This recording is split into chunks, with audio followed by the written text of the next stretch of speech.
Stace, how are you feeling eve of the season? Yeah, excited. I think it feels like a long pre-season, and the girls have been training really hard, and I guess it's you can only do so much training and then they just want to get out there and play. So yeah, it's exciting times ahead, I think. I know you've done lots of preview stories and things, but I suppose going into tomorrow, what can fans expect from the feeder this season? Yeah, I think for us it's always about our growth. It's taking another step in the right direction, and we laid a really good foundation last year, and we had really hard one-on-one defence. We had some good tempo play of netball, and it's just taking it to another level, and it's probably the consistency that we're looking for over 4 quarters. I think we were good for a couple of quarters, but there's certainly where we need to stretch that out if we want to be really competitive for the whole season. What sort of reception can Kale Watts expect? We parted on really good terms, and she's a great player, and I think the girls will want to stamp their authority at the same time to show that they've been working really hard, and once they get across the line, it'll be that white line fever, but you always got your mates after the game. She's one that you have to watch though, isn't she? Yeah, absolutely. She's extremely dynamic. She's a really level-headed person out on the court, and she'll bring some really good stability to their new lineup. Will you send Ash straight to her? Yeah, we've definitely got our plans in place, but we don't know for sure that she'll start. They've got another experienced player in Emily Beaton that's been one of the founding players of their club as well. So you plan for all occasions, and we've got the versatility that we can change our lineup as well. Yeah, it's been a while since the end of last season. Are you as ready as you hoped you'd be when you embarked on all this? Yeah, I think when we do our review of pre-season, you go through every bit of those. You're looking at your process. I think we're really comfortable where we're at, and I guess until you actually hit the court, then you don't know for sure, but we're really confident that we did our homework after last season and have planned well. Do you go in fit and available round 1? Yeah, we've got all our players around, although Josie's out for this round, but is really set for next week. It's you've got a lot of games in a season, and you've got to make sure that you've got your best players available. So what's been the issue with Josie?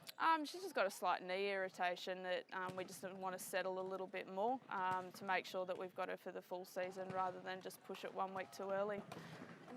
The rule changes, what effect do you think they'll have on the game in general terms? I think it's made the game a little bit faster. The girls are making really quick decisions out there, particularly with not having to have the player stand out of play. But other than that, it's not too different, just a few less whistles, and the girls will play our brand of netball. Are you set on a starting 7 for tomorrow? Still having a look.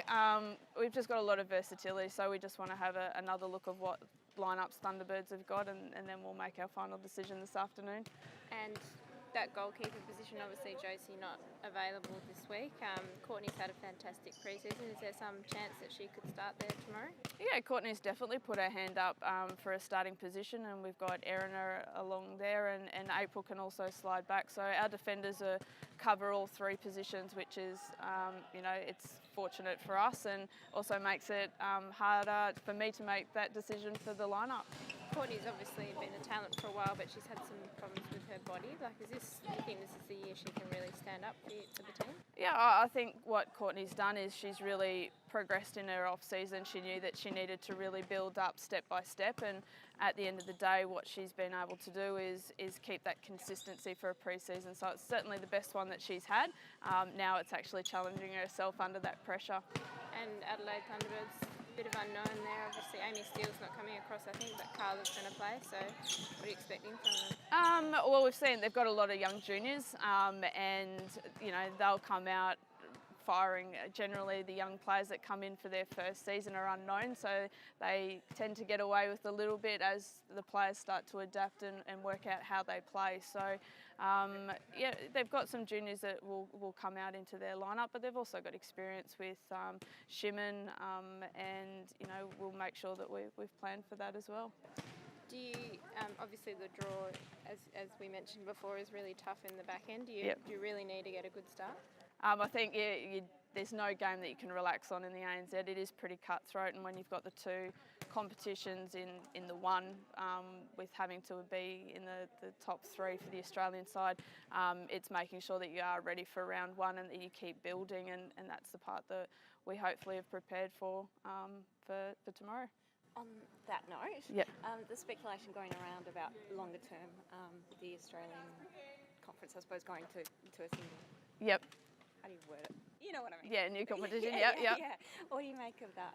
Well, I don't know a lot about it. There's a lot of rumours and things going around about the competition. I think it's just waiting and seeing. I mean, obviously Australia's got a lot of depth with their players and they want to maximise the opportunities of positions out on court. So, you know, at the moment just focusing on the here and now, and once we get more information then we'll start to plan for 2017. Is there enough depth in Australian netball to cover that, you know, talking another 3 teams or whatever? I think obviously there is some juniors that could get you know, some opportunities, and I think at the end of the day you'd still have those imports from what I know, so you're still making sure that you've got the best players in the world playing in the competition.